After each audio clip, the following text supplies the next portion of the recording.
साईं बाबा को बहुत लोग मानते हो, जिनके इतिहास को 100 साल अभी पूरे हुए ईस्वी सन 2018 में। ईस्वी सन 1918 में इन्होंने शिरडी में समाधि ली थी, ऐसा कहा जाता है। 100 साल इनकी समाधि को पूरे हुए। कई लोग इनको भगवान मानते हैं, कई लोग इनको चमत्कारिक देव मानते हैं, कई लोग इनको महापुरुष मानते हैं। वहां जाते हैं और मत्था टेकते हैं। जरा सुनिए ये कौन थे। मेरा दावा है, हिंदू हो या जैन हो, जो इनको मानते हैं उन 100 में से 99 लोगों को भी यह पता नहीं है कि ये कौन थे।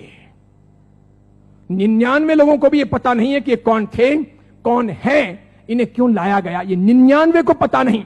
बेवकूफी की पराकाष्ठा देखो, जब पता नहीं और मानते हैं, पता नहीं और स्वीकार करते हैं, पता नहीं और पूछते हैं। बहरुद्दीन पिंडारी नाम का एक व्यक्ति था। ये अफगान से यहां आया था। ये पिंडारी जाति का था। ये मैं तब की बात कर रहा हूं जब औरंगजेब का खात्मा हो चुका था और मुगल साम्राज्य समाप्ति की ओर आगे बढ़ रहा था।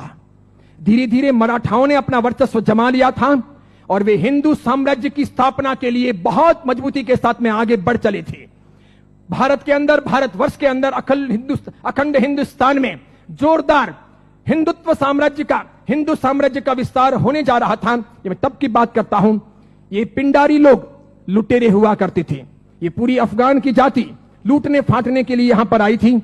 मुगलों के काल के अंदर इसने अच्छी खासी मात्रा में जगह जगह लूटपाट की थी।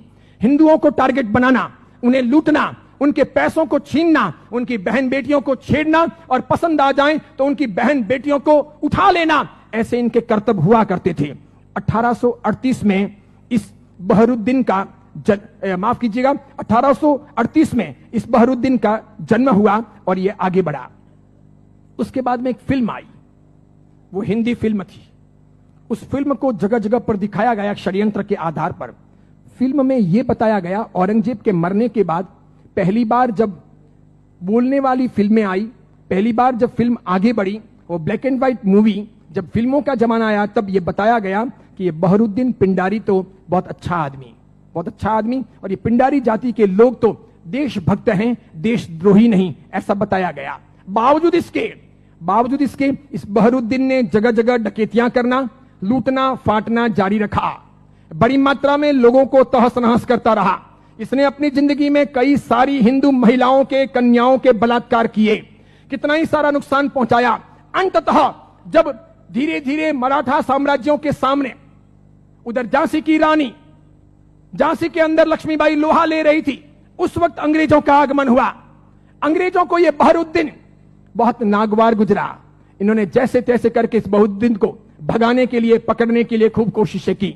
यह बहरुद्दीन बेस बदल करके भागता हुआ अहमदनगर आया, जिसे नगर कहा जाता है, महाराष्ट्र का बहुत बड़ा एक शहर है। अहमदनगर आया और सुनिए, इतिहास ये कहता है कि यह बहरुद्दीन पिंडारी अहमदनगर के अंदर एक वेश्या के घर रहा। उस वेश्या को अपना बना करके उसने वहीं पर अपना आशियाना बना लिया वेश्या के साथ। आगे जाकर उसने शादी की या नहीं की, इसका कोई सबूत नहीं। वेश्या के साथ रहते रहते 2 संतानों का जन्म हुआ। एक था लड़का जिसका नाम रखा गया चांद मियां। बहरुद्दीन ने अपने बेटे का नाम रखा चांद मियां। थोड़ा बड़ा हो जाने के बाद में बिना पढ़ाई लिखाए इस चांद मियां को अपनी डकैतियों में जासूसी के तौर पर बहरुद्दीन पिंडारी ने उपयोग करना प्रारंभ किया। जगह जगह ये चांद मियां, छोटा सा बालक, एक चद्दर लेकर के भिखारी के तौर पर फटे पुराने कपड़े पहन करके अलग अलग जगह पर बैठता, बाजारों में बैठता, आए गए माल की वगैरह बातमियां लेता, किसके घर में क्या आ रहा है, जा रहा है, ऐसी कोशिश करता। और समय समय पर कभी दिन में, 2 दिन में, 5 दिन में, 10 दिन में अपने पिताजी को, बहरुद्दीन को समाचार पहुंचाता कि आज इस घर में इतना माल आ रहा है या यहां इतना सामान आया है। और इस प्रकार डकैतियों का मामला आगे बढ़ता कि यहां कोई सुरक्षा के प्रबंध नहीं होते हैं, कोई पहरेदार नहीं होते हैं, ये चीज चलती रहती।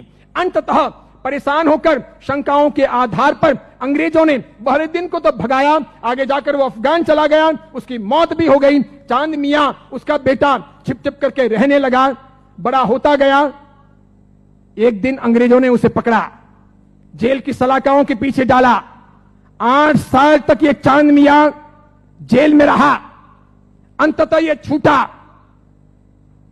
मराठा ताकत के साथ में अंग्रेजों का मुकाबला कर रहे थे।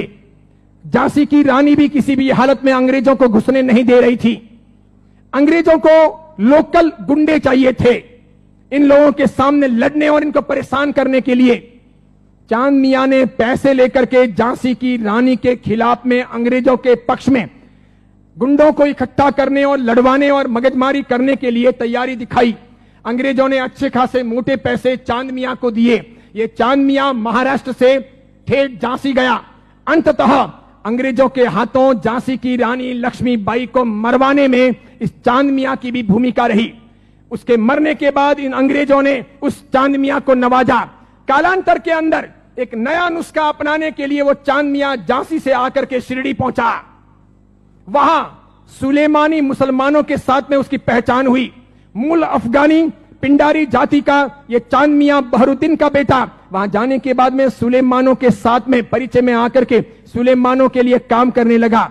मुसलमानों की ये सुलेमानी जाति षड्यंत्र पूर्वक हिंदुओं और मुसलमानों के बीच के भेद मिटाने और धीरे धीरे इस्लाम का भीतर से प्रसार प्रचार करने का कामकाज संभालती थी। ये स्लो पॉइजन देकर के धीरे धीरे लोगों को मुसलमान बनने के लिए अलग अलग तौर तरीकों से कब्रों पर ले जाने या फिर अलग अलग दरगाहों पर ले जाने, उन्हें बदलने, उन्हें चमत्कार दिखाने के तौर पर परिवर्तित करने का काम करती थी। उनको ये चांद मियां मिल गया। वहां इसके लिए एक मस्जिद बनाई गई। मस्जिद का नाम हिंदू रखा गया, इस्लाम की मस्जिद नहीं रखी गई।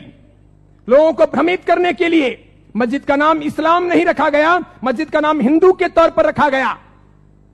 इस इंसान ने अपनी जिंदगी में कभी कुछ काम किया हो, कोई साधना की हो, कोई धर्म चलाया हो, कोई धर्म ग्रंथ लिखा हो, कोई बहुत बड़ा व्यापक काम किया हो, ऐसा एक भी उल्लेख आज तक भारतीय इतिहास में नहीं है।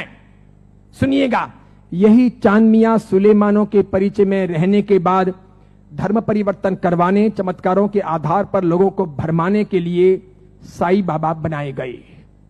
इसी चांद मियां का नाम आगे हुआ साई। किसने नाम दिया? सुलेमानों ने।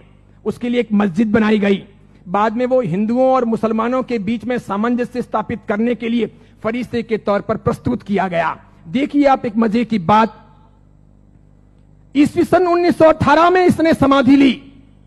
उसके पहले फिल्में जब आती थी तब हिंदुओं और मुसलमानों के बीच का बहुत बड़ा भेद था, बहुत भेद। हिंदू मुसलमानों को पसंद नहीं करते थे भारत में, और मुसलमान हिंदुओं को पसंद नहीं करते थे। मुसलमानों को ईश्वर के नाम से बहुत एलर्जी थी, हिंदुओं को अल्लाह के नाम से बहुत एलर्जी थी।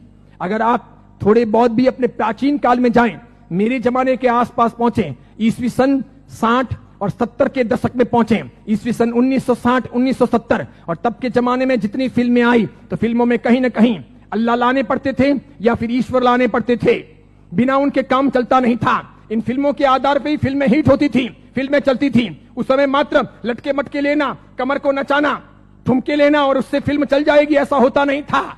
उस जमाने का जमाना ऐसा था नहीं कि आज की हीरोइनें चल जाएं, थोड़े बहुत लटके मटके लें और फिल्म रातों रात कम कपड़ों के आधार पर फेमस हो जाएं, ऐसा था नहीं। उस जमाने का कल्चर ऐसा था कि कहीं ना कहीं रिलीजियन, धर्म बीच में लाना पड़े। अल्लाह लाओ तो हिंदू नहीं देखेंगे, ईश्वर लाओ तो मुसलमान ऐतराज करेंगे। और देखो मजे की बात, अधिकांश प्रोड्यूसर मुसलमान थे। अधिकांश पाकिस्तान से, सिंध से, पंजाब से और कश्मीर से आए हुए हीरो और हीरोइन ये भी मुसलमान थे।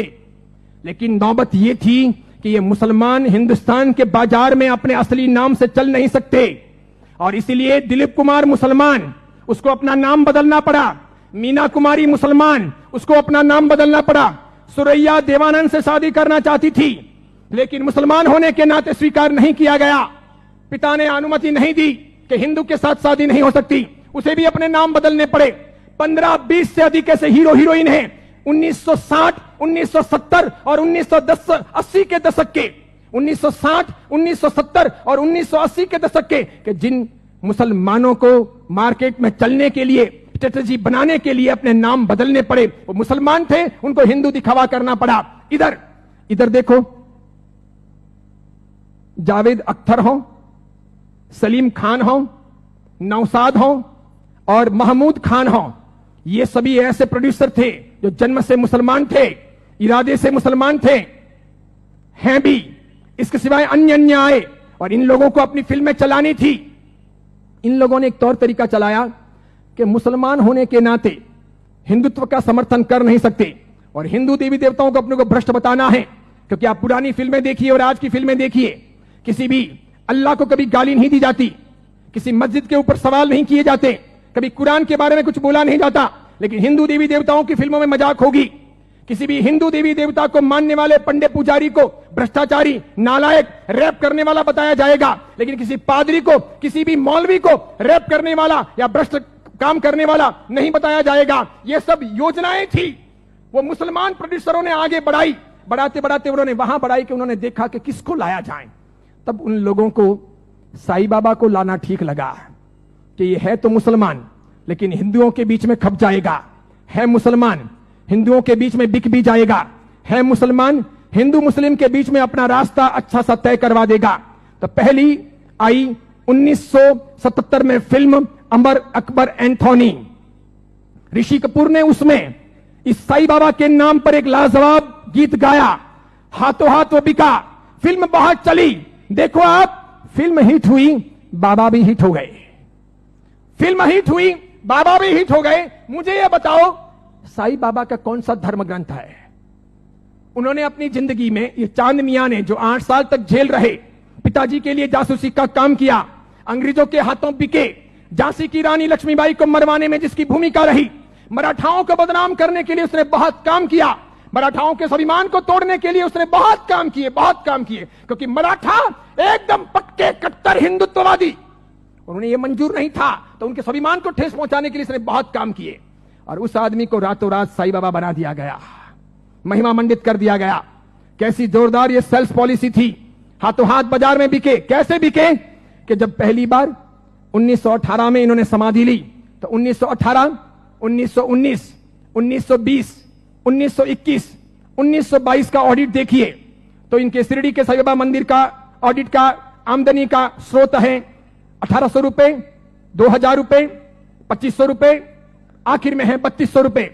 1918 से 1925 के बीच में 3200 रुपए की आमदनी वाले ये बाबा क्या हिट हुए, और पागलों की तरह हिंदुओं ने और जैनों ने कितना उनको हिट किया, कितने वो वहां गए, कितने मत्थे टेके और कितना पैसा बर्बाद किया कि आज शिरडी के साईं बाबा के मंदिर की वार्षिक आमदनी है 371 करोड़, 371 करोड़। वहां मुसलमान जाने वाले 5% भी नहीं, वहां जाने वाले मुसलमान 5% भी नहीं, और जाने वाले हिंदू और जैन 95%, पैसे खर्च करने वाले अधिकांश 95%। मुझे बताइए, हिंदू धर्म के कौन से ग्रंथ में इनके बारे में क्या लिखा है?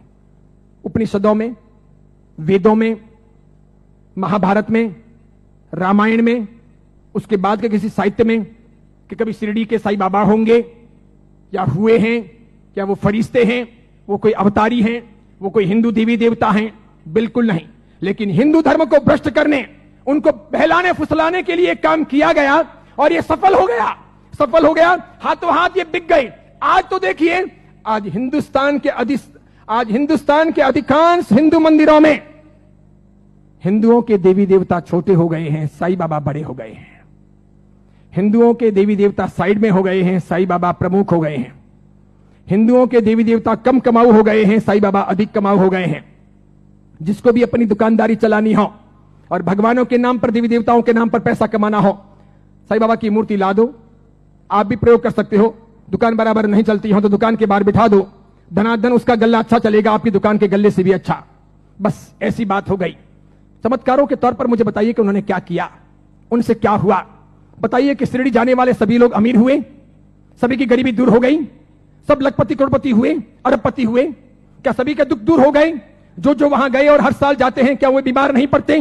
क्या उनके घर में बाल बच्चे बराबर पैदा होते हैं, वे वांझिए नहीं रहते? क्या उनके वहां पर किसी का एक्सीडेंट नहीं होता, दुर्घटना नहीं होती? क्या शिरडी जाते हैं और मानते हैं उनके सब ख्वाब पूरे होते हैं? बताइए मुझे।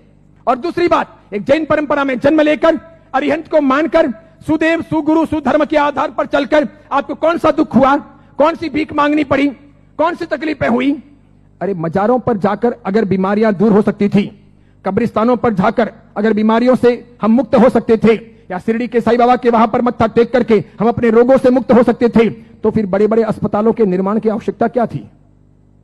बीमारियां जब मजारों पर और शिरडी के साईं बाबा के वहीं पर दूर हो जाएगी, तो फिर अस्पतालों की जरूरत क्या है?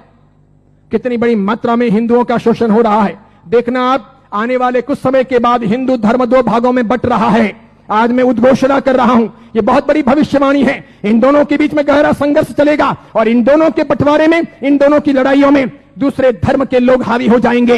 वे अपना रास्ता तय कर लेंगे और इस प्रकार उनका षड्यंत्र सफल हो जाएगा। आगे जाकर के अब दो प्रकार के हिंदू आपको देखने को मिलेंगे। हिंदू धर्म दो भागों में बंटेगा, एक साई भक्त हिंदू, दूसरे सनातनी हिंदू। दो प्रकार के हिंदू आपको देखने को मिलेंगे। एक वे जो साईं बाबा को मानते हैं, दूसरे वे जो साईं बाबा को नहीं मानते हैं। कई सारे हिंदू पंडित पुजारी हैं, कई सारे हिंदू संत महात्मा हैं, उनको भी अक्ल नहीं है। वे भी शिरडी के साईं बाबा के वहां पर जाते हैं और उनको मानते हैं और उनके मंदिर बनाते हैं और उनकी पूजा करते हैं। उनको पता नहीं कि राम का इतिहास है, कृष्ण का इतिहास है, बजरंग बली का इतिहास है, महाभारत का इतिहास है, रामायण का इतिहास है, देवी देवताओं का इतिहास है। इनका कोई इतिहास नहीं। ये हिंदू नहीं, ये साधक नहीं। जैन साधु साध्वी भी शिरडी जाते हैं तो यदा कदा दर्शन करने के लिए वहां चले जाते हैं और कर्म फोड़ के चले आते हैं। कितने बेशर्म होते हैं ऐसे जैन साधु साध्वी। क्यों उन्होंने पंच महाव्रत लिए हैं? क्यों उन्होंने सफेद कपड़े पहने हैं? मैंने कितने ही अलग अलग अपने संप्रदायों के जैन साधु साध्वियों को यात्रा के दौरान शिरडी जाते हुए देखा। वहां जैन मंदिर भी है, उपाश्रय भी है, स्थानक भी है, और उसके बाद में कभी न कभी वहां के श्रावकों को कहकर या अपने चेले चपाटियों को साथ में लेकर वे शिरडी के साईं बाबा के मंदिर में दरबार में चले जाते हैं। जिस इंसान ने बलात्कार किया हो, डकैतियां की हो, चीना झपटी की हो, जिसने झांसी की रानी को मरवाया हो, जिसने हिंदुत्व का नाश किया हो, जिसका ऐसा कामकाज रहा हो, उसको रातों रात फरिश्ता बनाया गया हो और उसे हम पूजे। ये कौन से देवी देवता हुए? ये कौन सा चमत्कार हुआ? ये क्या क्या साधना के उच्चतम बिंदु हुए? बताइए, आदर्श कहां है? नैतिकता कहां है? योग्यता कहां है? बहुत सारे लोग ख्वाजा मोइनुद्दीन चिश्ती की दरगाह पर जाते हैं,